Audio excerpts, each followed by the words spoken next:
Hello everyone. So in our previous video we discussed about the best, average and the worst case analysis of an algorithm, and we also discussed about the tree notation, and we discussed that big O notation is the mostly used notation in analysis of the time and space complexity. So in this video we'll look into the analysis of time complexity in big O notation, and we'll also see certain rules in computing the big O notation. So in our previous videos, we discussed that big O notation provides us an upper bound of an algorithm's running time.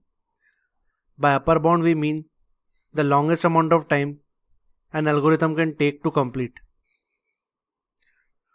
So let's see some rules and assumptions when computing the running time of an algorithm using big O notation. So let's say we are given a machine. So we assume that it's a single processor machine. So let's say the algorithm we have wrote, we are running it on the single processor, and this processor is executing the algorithm sequentially. Now in an algorithm, if we see any assignment operation, then we simply assume that it can take 1 unit of time. So this 1 unit of time can be anything.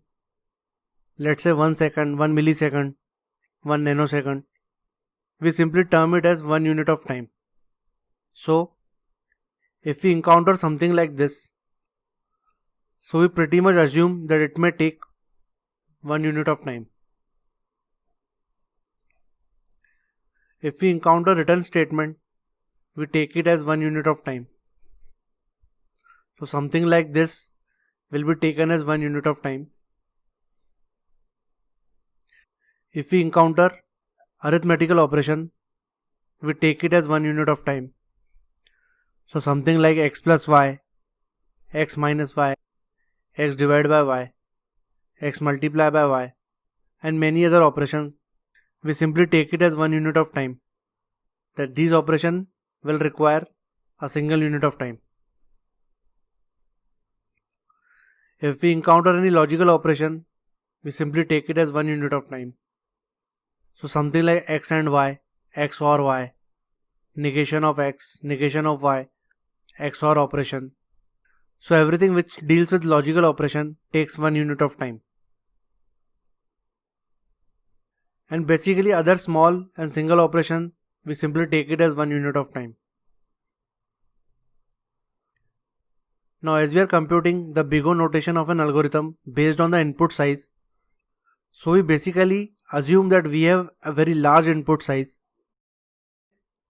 So let's say the time taken by algorithm comes out to be n square plus 3n plus 1. So here n is nothing but the input size. So here you can see that time is proportional to n square plus 3n plus 1. So which is a polynomial equation.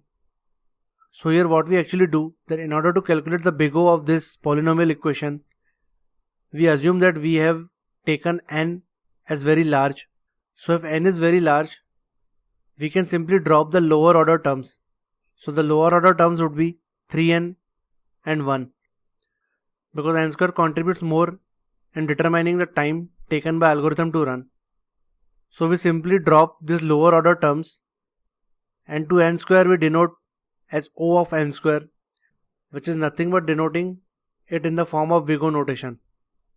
We simply say the time complexity comes out to be O of n square.